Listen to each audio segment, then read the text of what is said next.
evening and welcome to Queer News Tonight. This is the world's first and only LGBTQ+ daily evening television news. We're broadcasting live and then we're available on demand.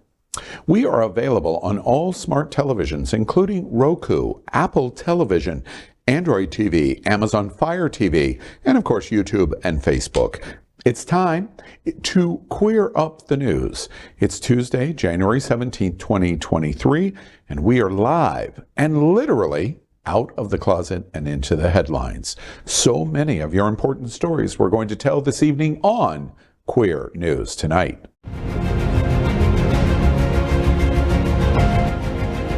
This is the world's first live daily LGBTQ evening news show, literally out of the closet and in the headlines on Queer News Tonight with Al Ferguson. I'm your anchor at Queer News Tonight, Al Ferguson, and this evening we bring you the news of and a perspective representing the LGBTQ+ community from South Florida, America, and across our planet. This is the world's first and only unedited live LGBTQ+ evening news show. Whatever happens, unique and LGBTQ+ news, you're going to see it and hear it. Happening Out Television Network is a 501c3 nonprofit media platform in the television and radio model of PBS and NPR, but designed for our LGBTQ+ community. We are a part of one of the largest LGBTQ+ media companies in America, Hotspots Magazine and Happening Out Television Network. Our magazine is celebrating 37 years of the LGBTQ+ experience, and our television news, talk, and entertainment shows support our mission to educate the LGBTQ+ and broader community. Well, let's begin by welcoming anchor Dr. Julio Capo, Jr. He is a history professor and the deputy director of the Wilsonian Public Humanities Lab at the Florida International University. He specializes in the history of race relations and immigration in the United States, as well as LGBTQ+ studies. He is an author of the book Welcome to Fairyland, Queer Miami Before 1940, and curated a new exhibition called Messages from a Pandemic, AIDS Graphic Communication. Good evening, Julio. Hey, Al. I feel like I'm channeling some Fae energy today. I'm sitting in her chair, so Big Fae energy. Did you get cooties? I did. All the good cooties, Fae. We love you. All right, let's welcome anchor Jeff Oliverio. Jeff is the founder and treasurer of the Hollywood LGBTQ+ Council, a unique community civic organization in Greater Hollywood. The council will be hosting the second annual My Hollywood Pride, so excited for this, on January 29 in 2023, a few weeks away. He is also the co-chair for the 2023 National LGBTQ Task Force Gala. The gala, along with its sister event, Winter Party Festival, has given back more than, listen to this, $3.3 million to local LGBTQ community organizations. Hey, Jeff. Good evening. Very happy to be here. And in case you haven't heard, Hollywood Pride is coming up. We're super excited to welcome everyone. Yeah, it's just a little coming up, just a few short days away. So we hope everyone will come out and join us in downtown Hollywood. We have some great programming for all to enjoy, families included.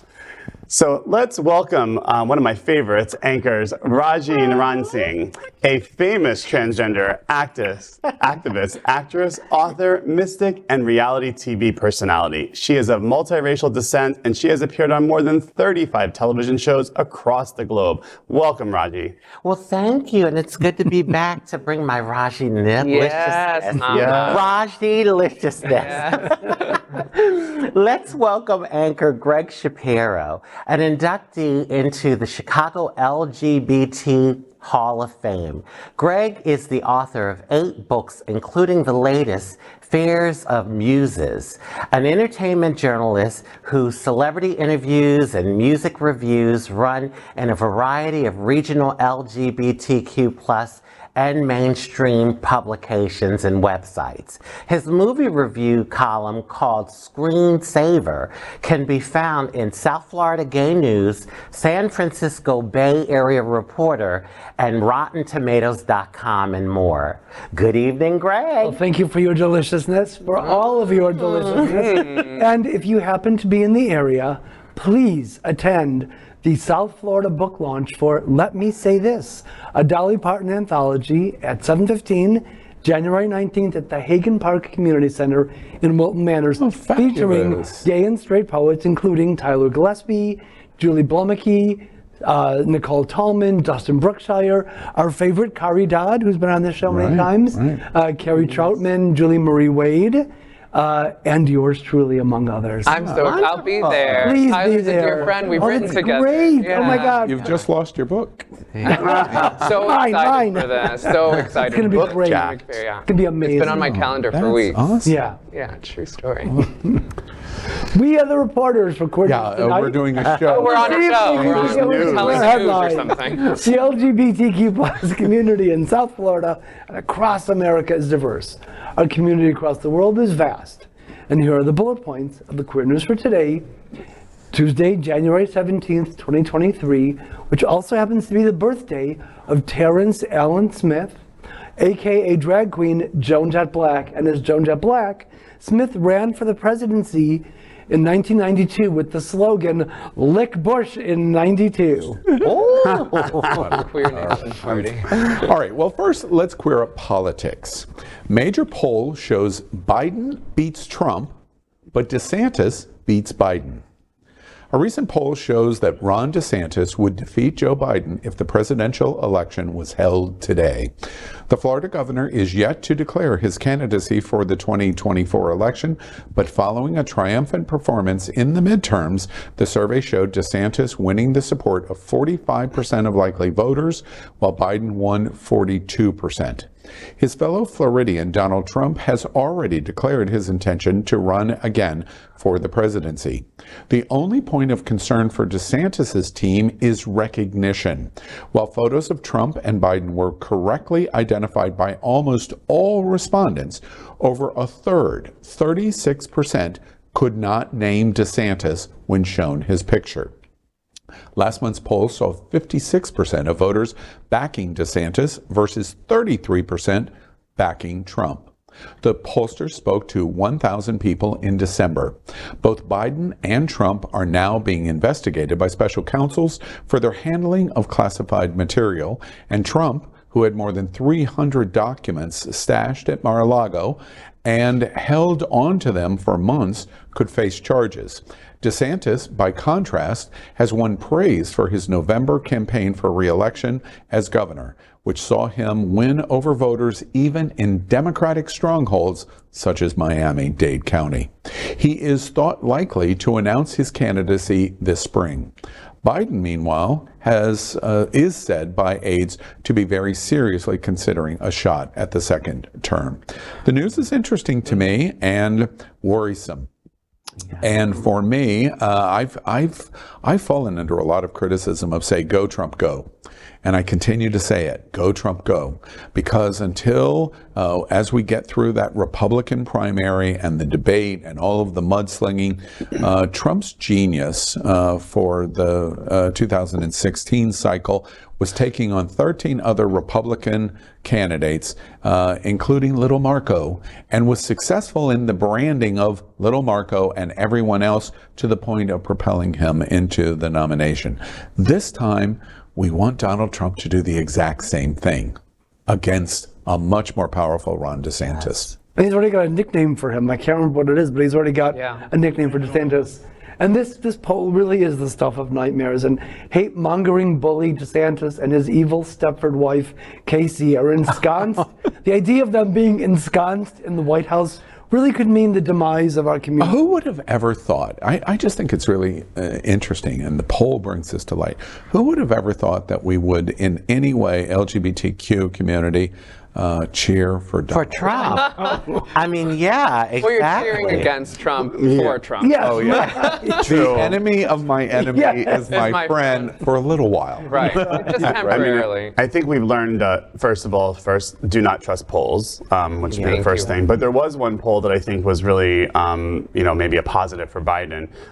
The poll came out that I think it was only around 9% of voters were concerned about investigating Biden, which seems to be the only agenda that Republicans are focusing on. And while they may throw it back at Democrats saying, well, we're investigating Trump, the Democrats have also passed a series of real legislation that actually helped Americans. Right. So let the Republicans continue to focus on investigating the 6 pieces of paper that Biden left in a box in his garage, and let them focus solely on that. I'm not a conspiracy theorist. I'm not at Fox News and I'm not at Newsmax. But if I were a conspiracy theorist, I would say that this is an ingenious plan to seed the fact that he had some innocuous but classified documents. Because if Republicans come out super strong on this, okay, granted, we'll discuss the impact of these documents. Now, all of your arguments, let's turn to Mar-a-Lago. Yeah, exactly. It's a good trap. It's a very good trap. And also one other last thought, and you jump right in. Production reminds me that Trump labeled Ron DeSanctimonious. That's right. That's what it was. Yeah. One of the things, and I'm grateful for the whole "we can't trust polls" things, because it's way too early. But it is. It could be generative in some ways, right? But what I would say the story really kind of makes me think immediately is that we can't take for granted that Miami is a Democratic stronghold, and that is pay much more attention to your Black and brown voters, and to do outreach, and to really talk about the issues that are affecting them in this critical. Speaking of that, could you remind me where the Wilsonian Center is? So there's the Wilsonian Museum's in South Beach. Oh, it's in Miami. It's in Miami, and we're based out of Southwest Miami. I'm sorry, Dr. Capo Jr. Could you remind me where the Florida International University? In Miami. Oh, just trying to get me fired. It seems like. Well, I was thinking when I first heard the news, I was like, damn it, because that just is the one thing that I think could really hurt him, even though you can't. It's like apples and oranges compared to literally orange. Yeah, right, exactly. Too soon. No, it's. And then I started thinking, well, if he doesn't run, who could be the Democratic candidate? Who do you all think? That's the question. People ask that a lot. Has Wes Moore been on your radar? The new governor of Baltimore, Maryland. Yeah, Maryland. Yes. Yeah. I think he's pretty good. I'm just throwing out a name, but I just thought, who would be able to beat DeSantis? Has to be a big fundraising person, that's for sure. Joe Biden. That's where we got to currently our eggs stick with the one you went with. Literally.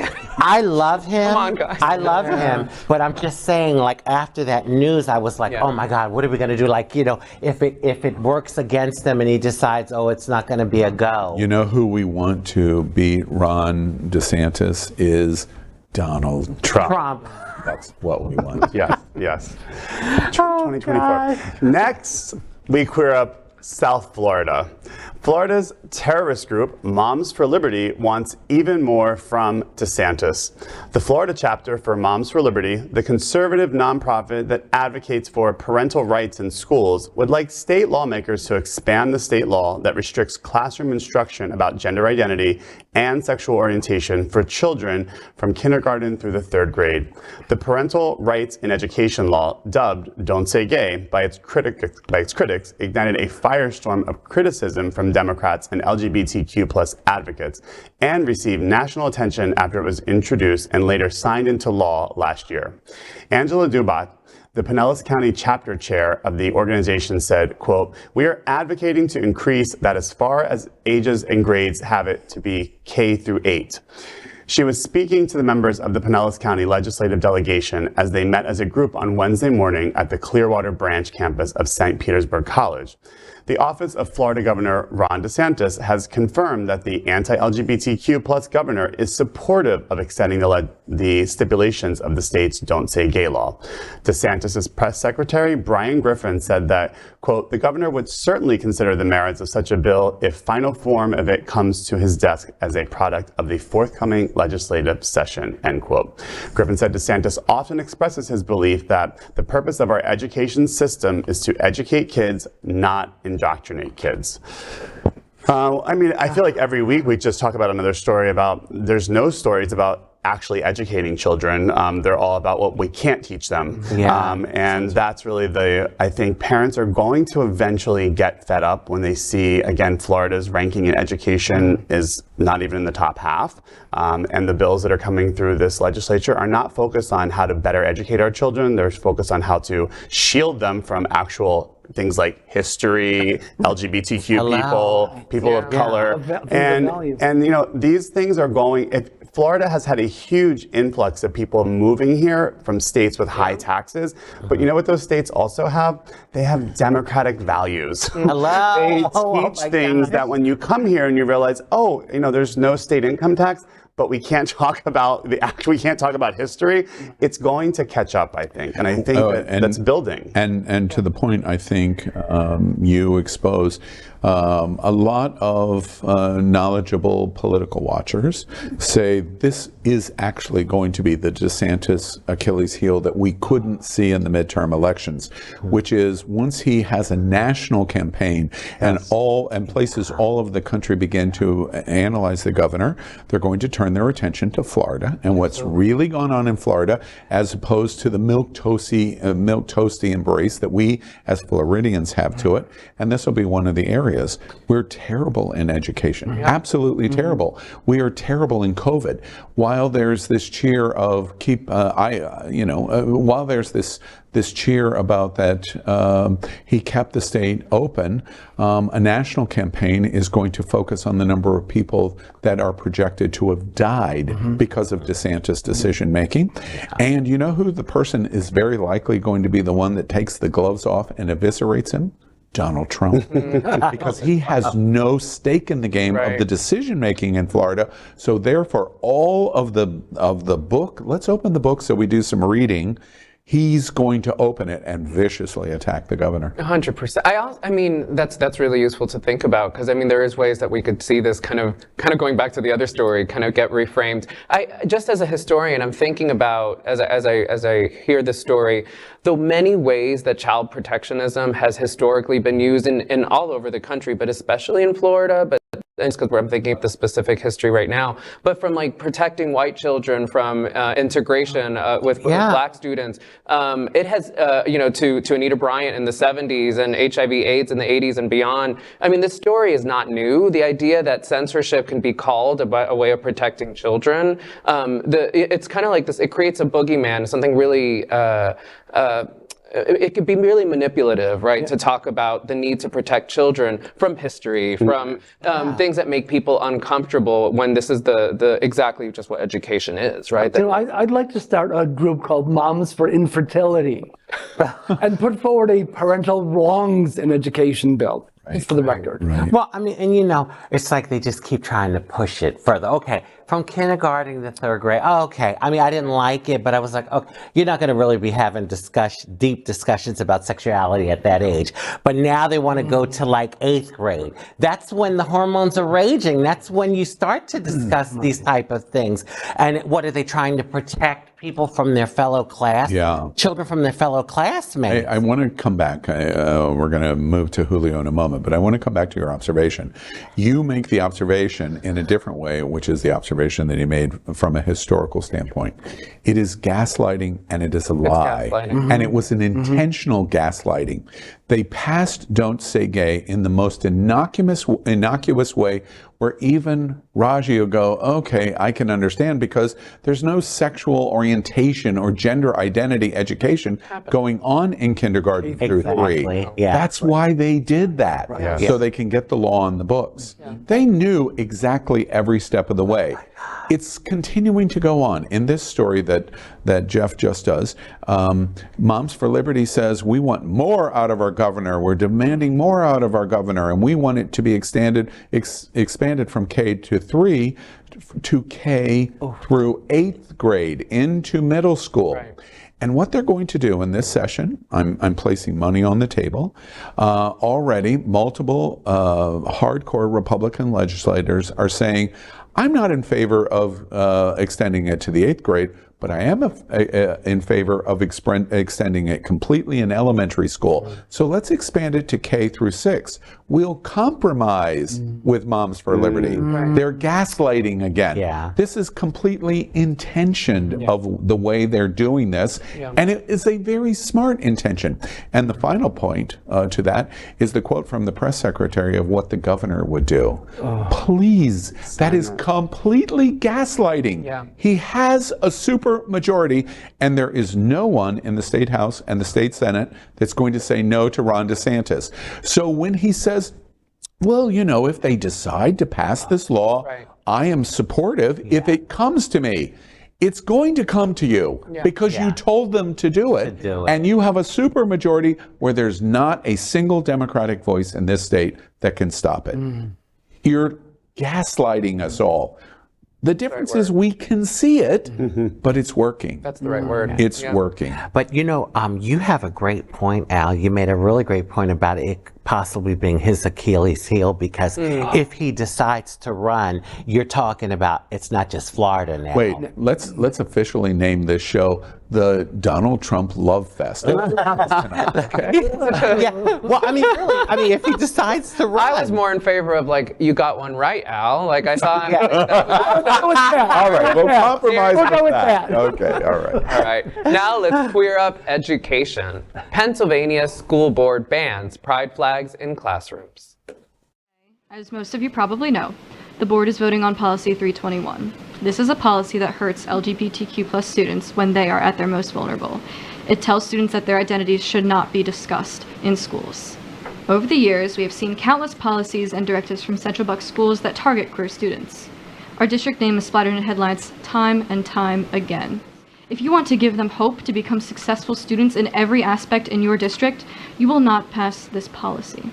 You will not make their identities taboo. I'm asking you to make good on your promises. Students' eyes are on you. You will vote no on this policy. Show me that you care, and I will feel safe and cared for in my own school district. I will feel like I belong in Central Bucks. Your actions and decisions must match your words. Central Bucks, the world is watching. Please don't let us down. Thank you. Today I'm here talking about Policy 321 and how harmful that can truly be if you choose to pass it. I shared some facts and statistics from the Trevor Project, such as that 73% of LGBTQ youth report they had experienced discrimination based on their sexual orientation or gender identity at least once in their lifetime, and those who did attempted suicide at more than twice the rate of those who did in the past year. Trans and queer suicides are not because of the identities themselves, but because of the discrimination and stigma placed upon us, which you are trying to erase with Policy 321. To put it into context for you simply, the same way that the existence of pride flags does not turn straight people gay, I am fully confident that the removal of these flags will not turn me straight. I want to see trans kids grow into trans adults and live long, wonderful, complex lives, regardless of their adults tonight. I want the queer and trans kids who will be in this district years after I've graduated, that they are worthy. You are worthy of love and validation and the freedom to exist and express yourselves. You are not the enemy. You are not a bad person for exploring who you are, and there will always be a place for you. You are loved. Thank you for having me.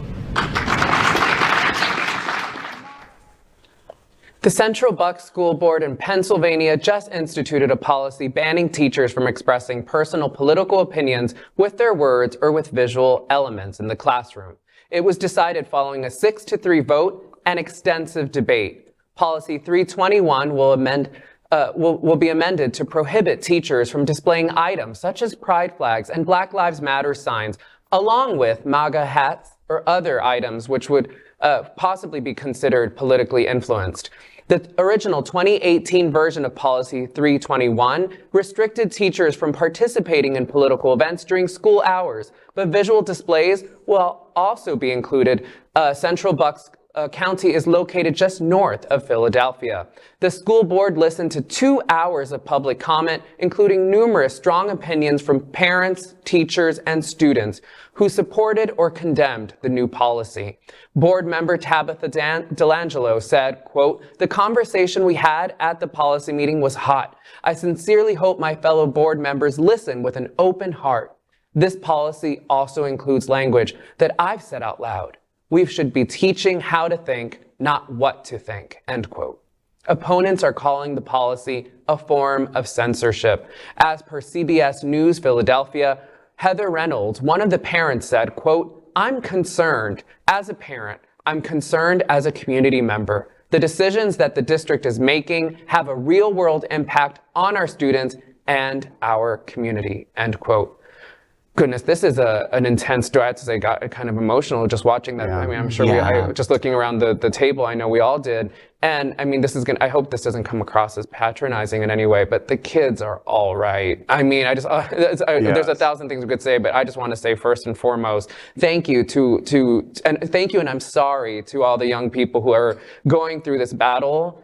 We see you, we hear you, we're grateful for your voice, and we're sorry that you have to lead this charge, but we are here with you. And the world is watching. And the world is watching. I want to echo the sentiment about the students, but what I'm seeing from these students, and I'm seeing from some of the students we've had sit here on our Queer News panel that are high school students, is we are organizing an army of activists that are going to be out there and that are going to vote and are going to organize people to fight back against these things. So as much as this pains me to see people have to go to a school board meeting instead of like enjoying what you should be enjoying in high school, football games and proms and things that are fun, that they have to go and advocate just to be recognized. It's sickening, but also I see them and I see that they're going to be great leaders in the future.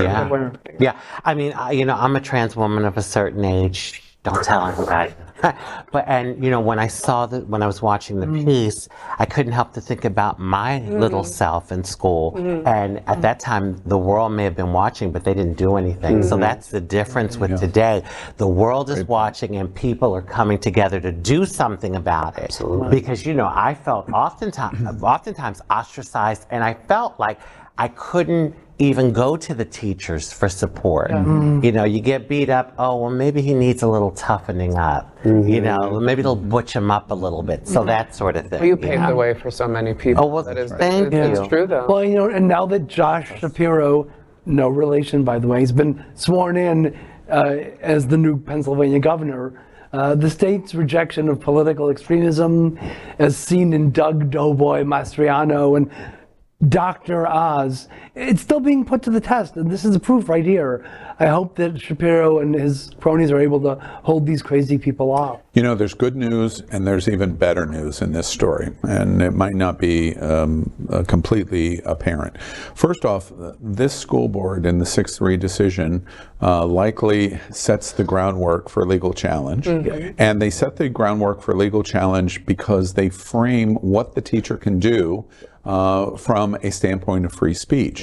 And when they position themselves to say you can't have a MAGA embracement and you can't have a pride flag and you can't have anything that has to do with Black Lives Matter, they're going out on the limb to say, wait, we're dealing with everything equally, meaning you can't have free speech. And that's what they're telling, and the decision that they're making of the teacher or teachers. The Supreme Court has repeatedly ruled, even as the supermajority that is right now in the Supreme Court, it is very hard for me to imagine that the current Supreme Court makeup would support the idea that you can't express speech in your classroom, and that a teacher is in a class where you can't. And the proof of that is those same 6 in the supermajority think money is free speech in political campaigns. It's very hard for me to believe that the Supreme Court would agree with this 6-3 decision in Bucks County. That's good news. The second is the Supreme Court is going to overturn this. If this is challenged, and it goes on, and this playbook of whoever mimeographs the plays like this across the country in school boards, this is how we'll get Black Lives Matter and Pride and. First off, if it means that we have to accept conversation about MAGA, then okay, because let's discuss that, and the free speech of that comes to the conclusion of value or rejection. We're going to talk about fascism. We're going to talk about communism. We're going to talk about various things, including Pride and Black Lives Matter. And at the end of the day, when that's argued in front of the Supreme Court, Bucks County is going to lose. That's the good news. We'll have to get there, but they're going to lose. Oh, thank God. Next, we queer up the USA View. GOP plans to sue Arizona governor because she protected LGBTQ plus people.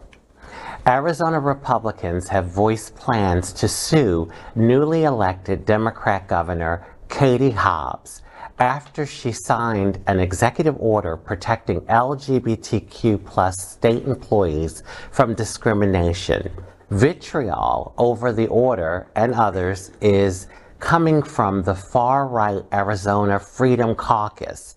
The caucus chairman, Republican State Rep.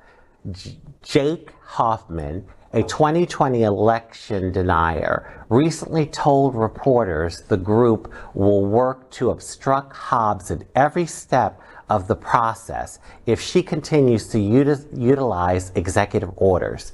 According to Arizona Mirror, he said, quote, if Katie Hobbs wants to legislate, she needs to get her butt out of the governor's office and run for the legislature and come back and join us and do that job, end quote. Hoffman calls Hobbs' executive orders illegal and said she was using them to advance her radical woke agenda. He did not, however, provide details about the timeline of the Freedom Caucus's lawsuit or who would file it. As the Human Rights Campaign reports, the executive order directs the state's Department of Administration to update hiring, promotion, and compensation policies for all state agencies to prohibit discrimination based on sexual orientation and gender identity, and include provisions in all new state contracts to prohibit discrimination based on sexual orientation and gender identity. I think it's a great thing. Thankfully, I don't think it's going to really go that far. I mean, they might protest and be angry and, Don't you wonder when you are listening to the comments from the GOP leadership, oh, we'll be happy with this Democratic governor if they'll stop passing executive orders. Would that even pause for 3 seconds? That's the pot calling the kettle black, right? It's so humorous to me, the idea. Like, I don't. Where are the protests when Trump was making? I know that this is at a governor's level, at the state level, and of course this is. But that is, I'm not sure they fully comprehend how executive. Oh, I think they do fully comprehend. They and just don't I'm like pretty sure that the governor decisions. that was her name that was running against Katie Hobbs. I've already lost her. I've already written her off out of my mind. I'm pretty sure she said on day one I'm going to do. She had all these executive orders that she was going to pass on day one. That's true. Jeff, you're going to remember her because she's going to be vice presidential nominee with Donald Trump. Oh, she was leading. He's going to probably have She's leaning into that. And where do they find lawyers? Julio just goes, I just can't even. This is a lot. Where do they find lawyers stupid enough to take on these lawsuits?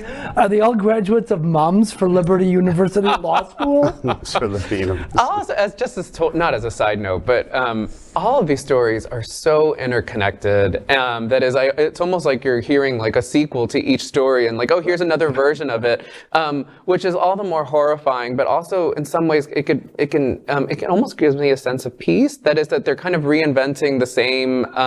That is, they have no agenda. There's no agenda outside of, and once you kind of dismantle one, it's going to be, a lot of them can easily unravel. We hope with the work of. I just from my seat, I think in a very real way, that observation of the intersection of all of the things that we're watching really should be giving us hope. Yeah. Yes. I continue to say that our advocacy in LGBT, our organizations that lead the political and advocacy in America are not running at the same speed of this ridiculousness.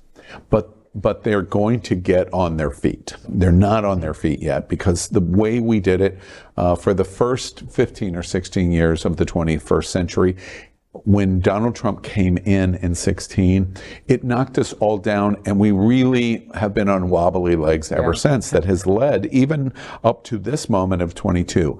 Biden becomes president. We don't get wiped out in the midterms, etc. But it's all a wobble.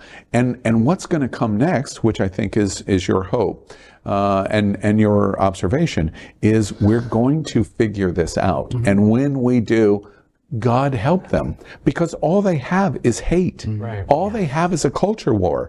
They are going to have to legislate to some conclusion. Right. Let the House crash the federal government. And there's millions and millions of people going, wait, I elected this person for whatever. At the end of the day, what we're watching in Arizona, Lake loses. This governor wins. Elections matter. It's the exact opposite of where we're in Florida. DeSantis is governor because he won the election. Right. Yes. This governor is in power and can do this as an executive order the exact same way if it was a Republican governor. Yes. There's no difference, and it's hypocrisy to suggest that. We just all haven't figured out what to do about it yet. But I do think it's coming. Sure. I really do think it's coming. Yeah. And now we're going to queer up drag culture. ACLU's Peppermint outlines the dangers of drag censorship. The At Liberty podcast of ACLU, conducted by Kendall Ciesmeyer, recently talked about the dangers of drag censorship. Last year, the LGBTQ+ community faced an onslaught of scrutiny and threats from bills banning trans youth from participating in sports to bans on gender-affirming care for trans youth. Towards the end of the year, another front for legislative and violent attacks emerged: drag shows. As drag reality competitions and drag brunches become increasingly popular, backlash in the form of armed protests and intimidation of drag performers has followed. In November, an Oklahoma bake shop had a Molotov cocktail thrown through its window after hosting a drag show. Later that same month, a shooter entered a Colorado Springs drag show and opened fire, killing 5 people and injuring more than 20. GLAAD reported that drag events faced 141 protests and serious threats in 2022. To talk with her about drag censorship and the tools to defend this expression were Peppermint, a notable drag performer and ACLU's Artist Ambassador for Transgender Justice, and Emerson Sykes, Senior Staff Attorney at the ACLU's Speech, Privacy, and Technology Project. Peppermint talked about her journey as a drag queen and how drag played a role in identity shaping, and formation. I have to say, the ACLU is really fortunate to have a resource with firsthand experience such as Peppermint. That you need to have that. You need to have that voice of experience. Yeah. And the ACLU is an amazing organization. Glad to see it. I think what you were just talking about, the way that we win is around intersectionality of issues. This story brought up all in it. Gun violence. Gun violence is aimed at children in schools. Yeah. It's aimed at LGBTQ people in nightclubs, and we come together again for gun safety. Common ground. So there's a lot of issues. Housing is something that I think we all can identify the issues that are here in South Florida. Oh my God. What is our governor doing to solve the housing crisis for people, for affordability and protections? Those are intersectional issues. So I think this story highlights a lot of that. I was having a conversation with some trans friends of mine. They're activists in the community, fellow activists, and I was saying that we have to really gear up because the trans community and drag queens are going to be the target, and as the presidential election gets closer, I think they're going to get be a lot more aggressive. The interesting thing to me in that observation is how come? A story like this, a story of what a comment that you just made in terms of activists coming to this conclusion of what's going to happen over the next 2 years, I think we're obliged to ask, how come? Yeah. In 1994, RuPaul came to VH1 with that groundbreaking talk show. It was revolutionary at the time in terms of a drag queen hosting a talk show. And while a lot of people might be repulsed by LGBT, churches may not like LGBT, we're sinners and blah, and blah, blah, blah. Please put your cross down. An exorcism's not going to work here. At the end of the day, there was not protest that RuPaul and the VH1 show was destroying America's children. Yeah. RuPaul's Drag Race begins in 2008. I'm centrically involved in it in its early stages, and it went on and on and on. Starts in Logo, moves to VH1, moves now to MTV. There was no outcry in America that these drag queens and this television show about drag is destroying the children of America. But even with Donald Trump coming to power in 2016 through the Trump administration, there was not this outcry from the White House that drag is destroying American value. It is not until places like Florida and Texas realize that if we gaslight the trans issue and we gaslight the drag issue under the broad veil of the history that Julio has helped educate us on, that they will gaslight the culture issue of parental rights, do we see in 2021 a gigantic escalation against trans and drag queens. Now, when you connect all of those dots, you ask yourself, why?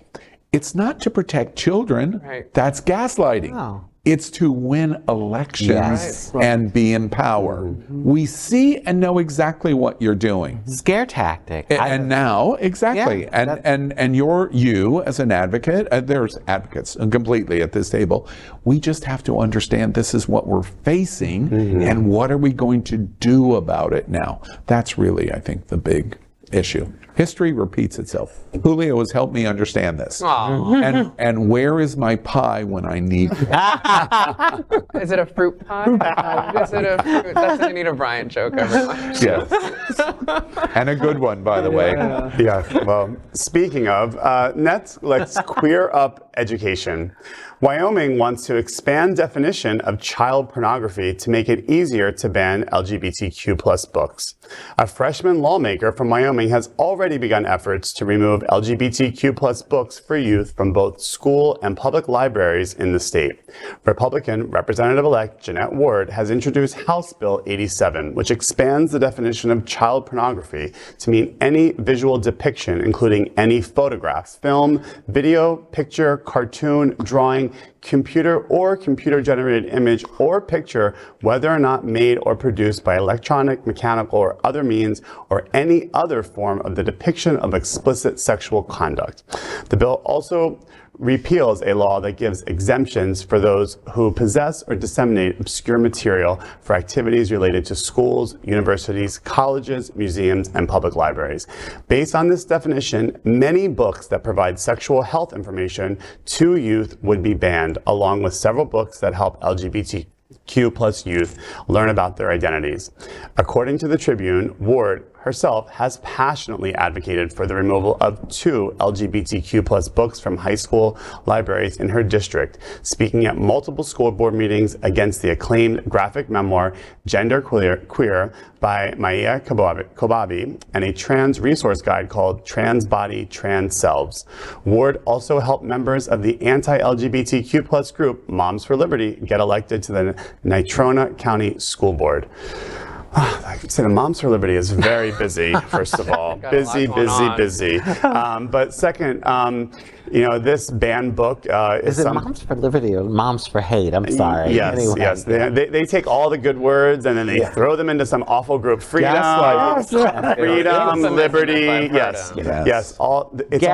It's only liberty if it's the liberty they like. Yeah. The book thing to me is very concerning. I think again, you think of the books that we have grown up with reading that had controversial things. That mean Catcher in the Rye. Right. There's things in there that could be also construed by Christian conservatives. We're asking to take those books off of the, so these are great works of art, first of all, that children need to be exposed to, and we have been and are considered literary, moments that children have to learn in high school. But the second thing is that again, it's just creating the same environment of hate against these LGBTQ children who are in high school. So, they're already, especially in Wyoming, I can only imagine the feeling of isolation. And they're saying, well, any kind of reference to you has to be eliminated in school. So what does that say to children? It says you should be eliminated. Yes. This freaking tug of war. Right. Yeah. That's what it is. It's like they want to go back 50 years when I was in kindergarten,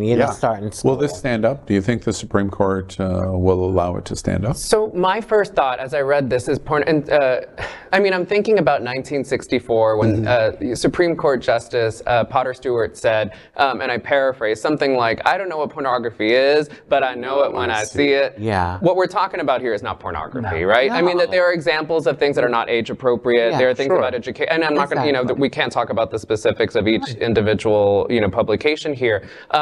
But this is a kind of expansive and very capacious idea of essentially just banning LGBTQ material, right? This is stuff that makes people, and the word that gets used time and time again is uncomfortable, right? That is, but whose comfort here are we talking about? Are you talking about, gender affirming? Are you talking about finding a space and community? Are you finding about how many times do I look for books in the library, right, to find a sense of my own self, of my history? And I didn't go to school that long ago, a little bit, but but this is so. The Supreme Court has had a kind of tenuous relationship to defining what pornography is and isn't. It's kind of always been pretty ambiguous. I want to ask you again in terms of the academic history, the historical perspective of this. Can you see the Supreme Court sustaining this, that it is not a violation of the First Amendment? I could see them using one or two very specific case studies, right? Like where they might find things that might not be age appropriate and find them in the law. That I don't know about the specific example, but I do worry about the Supreme Court. That is, the state of the Supreme Court is really far right. There's no question that it's hard for I think that we need good lawyers on our hands to talk about, you talked about art, you talked about education. That's what I was going to say. Wouldn't the argument be the Catcher on the Rye book? Like, if you all want to, have all of this stuff taken away, we have to not just target the LGBTQ community. Absolutely. It needs to be broad. Right. And, and that would be, I think, the argument for the Supreme Court. And maybe they wouldn't do it because of that. Well, you were going to say something. Well, I think that after almost 25 years after the murder of Matthew Shepard, it's really heartbreaking to hear that not much has changed regarding the opinions of Wyoming's politicians when it comes to LGBTQ plus people. I have faith in America. I will tell you, I have faith in America. that we will not go to this extreme. Because if we do go to this extreme, much of what America's historical foundation was built on will be lost. Yeah. We face this in civil rights, and the issue that we face over the arguments. You can apply so many of these situations to the 1950s and the 1960s in terms of what the black community faced. And there were whole cores of people, especially in the South, that could justify horrendous acts of injustice based on the rightness of their actions. That's what's going on here.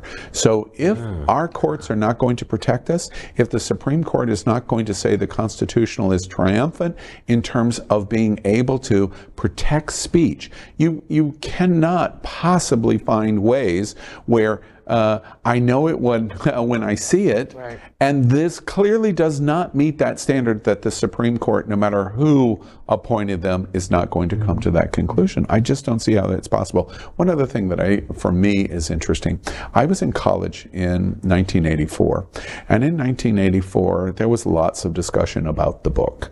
Wait, this book that was written decades earlier, it's now 1984, and it was an easy observation, especially on college campuses, to talk about, are we there? Ronald Reagan was president. Ronald Reagan would not mention AIDS, and his friend Rock Hudson was dying as a result of it. And are we in 1984? And Orwell's warning is that when the state takes control of message, everything else falls apart. Right. Yeah. Isn't that the story that was just done? Yeah. We're going to control the message to erase your identity, to erase who you are, and say, literally, I'm pushing you back into the closet. You can live just as long as we don't know who and what you are. Yeah. Isn't that exactly what George Orwell warned us of? So in 1984, when I'm in college and we're trying to see, are we there? Is there potential of this? Even in the worst of Ronald Reagan, nothing like what we see today. Are we at 1984? Whoop. Yeah. That close. Orwellian dystopia. Yes. Oh. Exactly. All right, now we queer up entertainment. Big LGBTQ plus wins at the Critics' Choice Awards. Days after the gayest Golden Globes in recent memory, the Critics' Choice Awards aired on the CW and also celebrated queer actors, characters, and films. One of the night's first awards went to gay icon Jennifer Coolidge for her role in The White Lotus. Soon after, out actress Niecy Nash won Best Supporting Actress in a limited series award for her role in Ryan Murphy's Dahmer.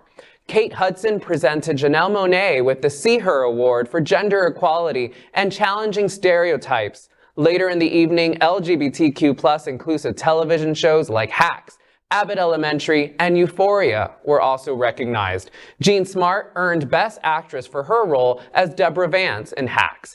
Abbott Elementary took home the trophy for Best Comedy, and its star, Cheryl Lee Ralph, won the Best Supporting Actress in a Comedy Series. And Zendaya won Best Actress in a Drama Series for her role as queer high schooler Rue on Euphoria. Glass Onion, a Knives Out mystery which stars Monet and features Daniel Craig in a gay role, won Best Comedy and Best Acting Ensemble. Blanchett won Best Actress for her role as a lesbian conductor Lydia Tarr in Tar. Brendan Fraser took home the trophy for Best Actor for his portrayal of an overweight gay man in The Whale.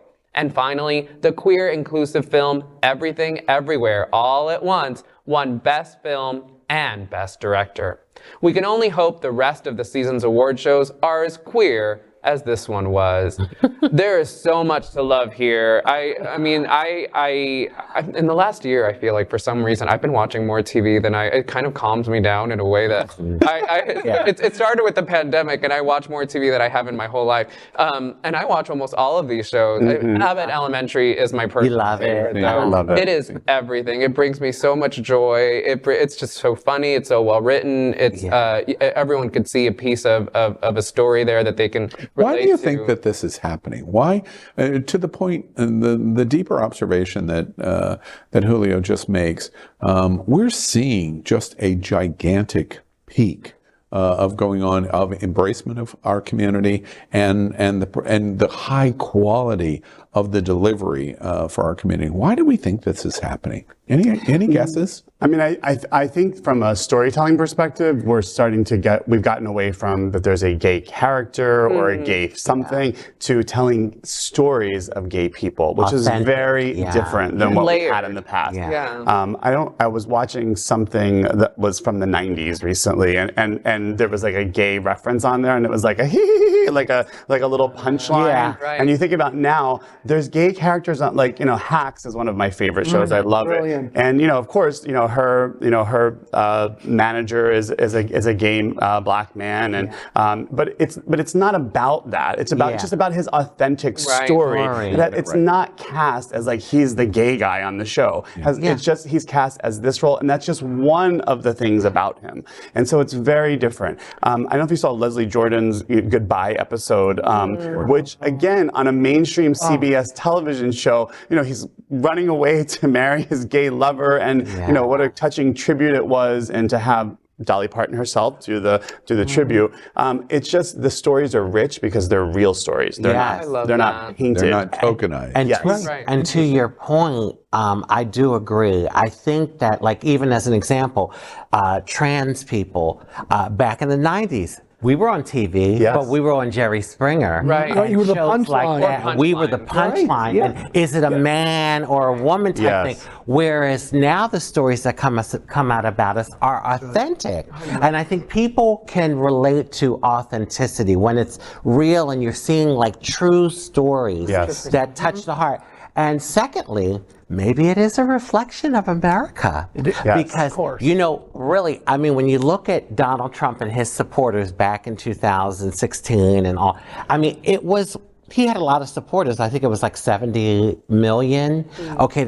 But, I mean, the other part of America, it's what, 300 and something million people, 330 million. So I think it's a reflection, and I think it's people's way of showing their support of our community. Greg, you report on entertainment.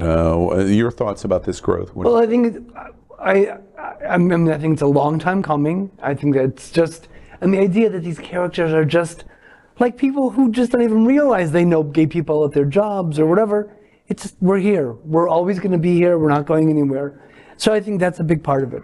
But I think it's also interesting to see how many of these movies also lined up with the recently announced nominees for the Dorian Awards, which is the Gay and Lesbian Entertainment Critics Association, including Janelle Monáe, Cate Blanchett, Brendan Fraser, and Everything Everywhere All at Once. So the fact that this sort of mainstream award show is on par with this Gay Critics Association, I think is a good sign too. If I can, one of the things that reminded me, and I'm taking this off in a slightly different place, but I kind of think that I wonder too if as the LGBTQ community is so under attack, that it is also just a form of protest. That is, and what I mean by that is, it's almost like a pressure valve, where people's stories need to be told more than ever, that there's a way to put, representation is not like just this kind of, phrase or like United Colors of Benetton kind of thing, but they could be really meaningful and in the absence of protections, in the absence, they're serving a purpose of affirmation, of community, of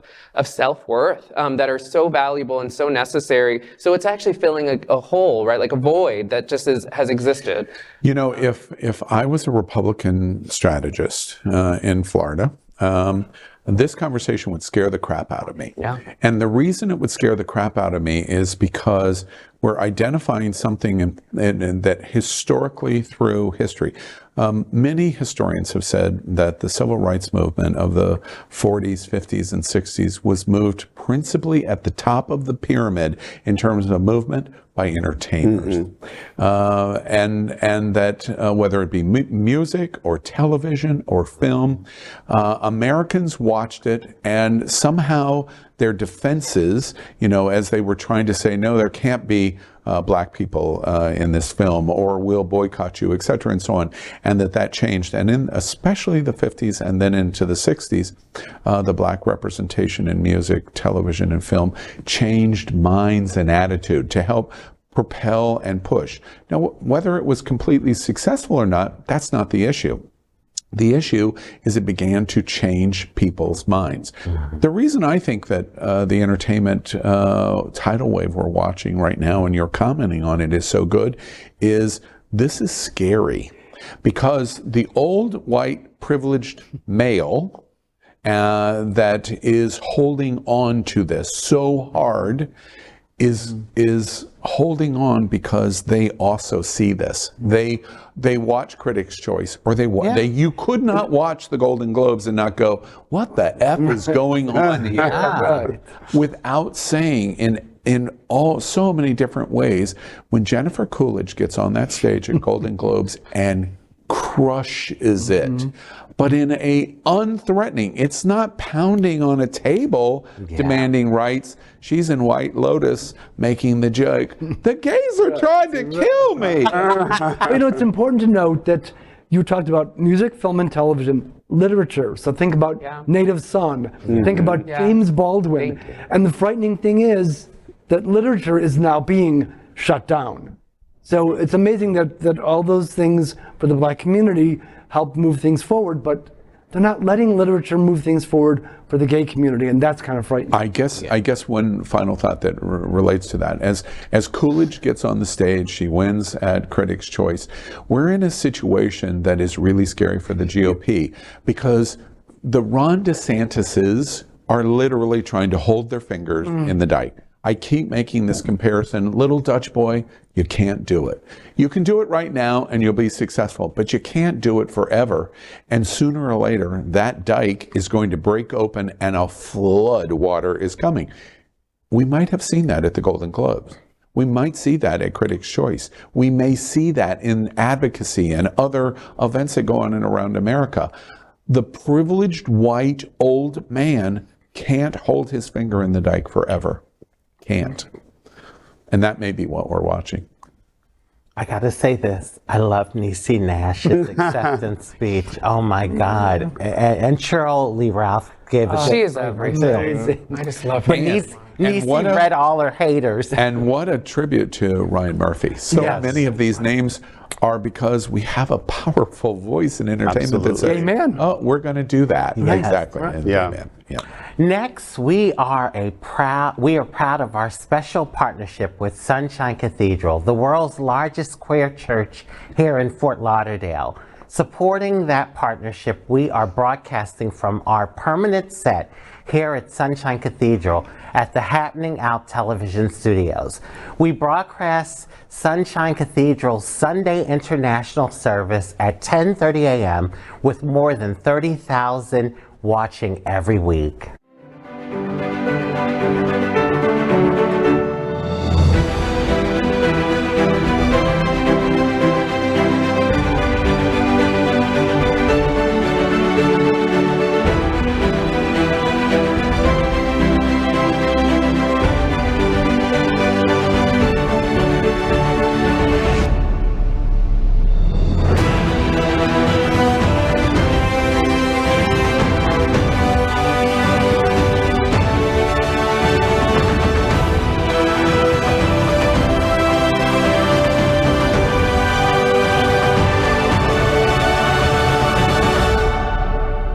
I'm Michael Reardon, the Director of Marketing for Compass Community Center, and Sunshine Cathedral is my queer church.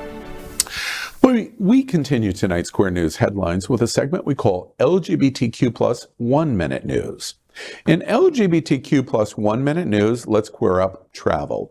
From LGBTQ news partner, Out Traveler, and writer Shauna Farnell. Here are the top 5 LGBTQ plus ski weeks of 2023. Hit the slopes, shred the mountain. The best gay ski weeks in North America start now. Here are the top LGBTQ plus ski weeks in 2023.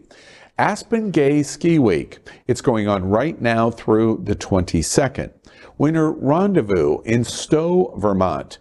Is also going on right now at Stowe. Whistler Pride and Ski Festival in Whistler, British Columbia, Canada is going to start January 22nd and go to the 29th. Then there's the Utah Gay Ski Week in Park City, Utah from February 22nd to 26th. Back into Colorado to Telluride, Gay Ski Week in Telluride, Colorado from February 25th to March 4th, and then fabulous place, Jasper Pride and Ski Festival in Jasper, Alberta, Canada from April 14th to 23rd. You can read more at outtraveler.com. LGBTQ plus 1 minute news. Let's queer up religion. From LGBTQ plus news partner Gay Express. Church of England bishop says the time has come to embrace same-sex marriage. The Bishop of Worcester, Dr. John Inge, has spoken out in support of the LGBTQ plus community, urging the Church of England to change its anti-same-sex marriage policy. Dr. Inge, who penned an open letter to speak out against the Church's views, says, quote, "The time has come for the Church of England to celebrate and honor monogamous, faithful same-sex relationships," end quote.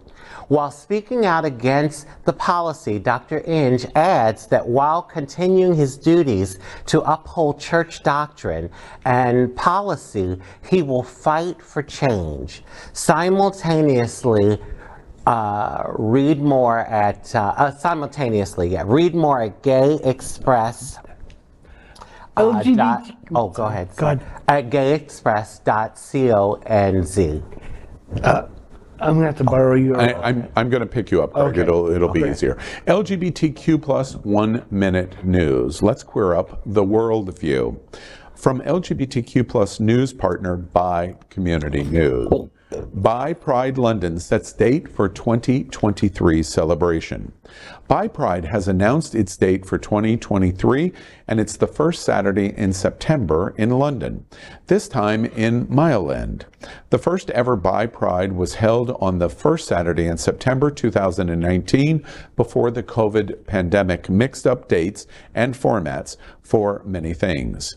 Early plans have Bi Pride involved in moving around the UK, but as things have worked out, it has been fixed into the capital, where funding and recognition are more readily obtained.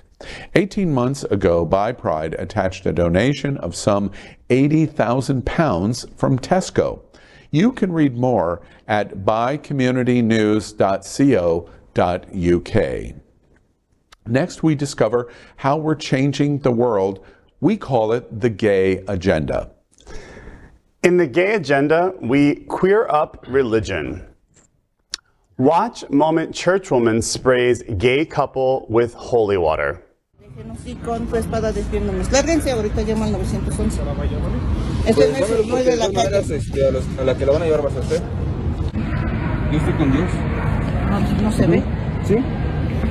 Por eso estoy aquí. Nada más que no están haciendo nada, nada más están ahí sentados ahí. Malo es robar.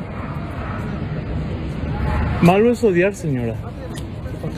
Eso es malo. ¿La señora está insultando a los chicos? ¿No se quieren salir? A gay couple was sprayed with supposedly holy water outside a church in Mexico. A video of the encounter has gone viral on TikTok. Leonardo Hernandez, an architectural designer, and his partner Tomas were sitting on the steps outside a church in Toluca, a town 50 miles west of Mexico City, with their arms around each other when a woman approached them and sprayed a fine mist of it from a small bottle while making the sign of the cross. Hernandez, who recorded the video, can be heard telling her, "It is bad to hate, lady." In the Gay Agenda, we queer up South Florida and Florida. Rumors fly that Ivanka and Jared are getting a divorce. Ivanka Trump and Jared Kushner are rumored to have a combined net worth of $1 to $3 billion, which means their impending divorce will be a freaking expensive ordeal. Maybe we're getting ahead of ourselves. The MAGA couple hasn't officially said they're breaking up, but more and more media outlets are reporting that their future as a family doesn't look so bright. Jared turned 42 on Monday. Ivanka didn't wish him a happy birthday on social media. It could have just been an oversight, sure. Except for the very next day, she hosted a lavish party at her luxury condo not far from here in Miami without him. In the gay agenda, we queer up entertainment. Is Real Friends of WeHo real or fake reality? MTV's The Real Friends of WeHo has caused quite a stir since its announcement, although marketing itself as an unfiltered and honest look at a select group of friends living, loving, and pursuing their passions in the West Hollywood community. That's MTV's press release. Some people, including Dorian Renaud, a cast member of the series, are labeling it fake ahead of the series premiere. Renaud, the CEO of Bada Skincare, took to his Instagram stories recently where he wrote, quote, "The fake friends of WeHo and I barely know most of these people. By the way, I live in the Valley, but tune in. Thanks, MTV," end quote. In the gay agenda, we queer up LGBTQ plus civil rights. George Takei reveals he came out because of Arnold Schwarzenegger, who was governor at the time. Iconic gay actor George Takei revealed that he came out publicly because he was livid with then Governor Arnold Schwarzenegger. The 85-year-old Trek star told the British theater publication The Stage that he came out in 2005 because Schwarzenegger, who served as California's Republican governor from 2003 to 2011, had vetoed legislation that would have allowed same-sex marriages in the state. At the time, he and his now husband, Brad Allman, had been together for more than 18 years. Takei explained that he hadn't come out sooner because he wanted to continue receiving roles. Well, that is today's news for the LGBTQ community on the world's first and only daily LGBTQ plus evening news show. If our community is important to you, share this news with your friends and family. Are you, like most of America, part of our very large television audience watching this live LGBTQ plus news broadcast right now on Roku, Apple TV, Android TV, and Amazon Fire TV? Queer News Tonight is the only live LGBTQ plus digital television show in the world that is out of the closet and into the headlines. We need your support. If our community is to grow, we must tell our stories and bring them to the attention of the broader world. This is the only place in the world that tells these types of LGBTQ plus stories in motion and sound. That is the passion of Hotspots Magazine, Happening Out Television Network, and Queer News Tonight. I'm your anchor, Al Ferguson, and on behalf of these LGBTQ plus reporters, the anchors of Queer News Tonight, including Dr. Julio Capo Jr., Jeff Oliverio, Rajee Narine-Singh, and Gregg Shapiro. We will see you daily at 8 p.m. And to our LGBTQ plus world, we wish you good night. Good night.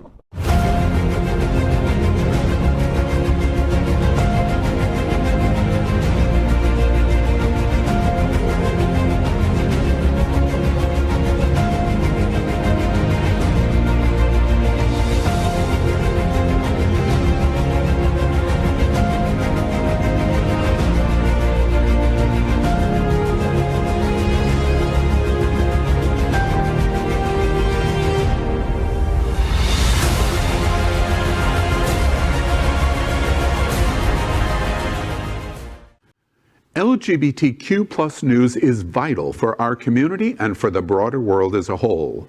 We have enough enemies at Fox News. Tucker, Sean, and Laura are loud. We need passionate allies. Happening Out Television Network, Queer News Tonight, and It's Happening Out are literally out of the closet and into the headlines. Our community needs your support. like this broadcast and subscribe now to ensure the growth of the entire LGBTQ+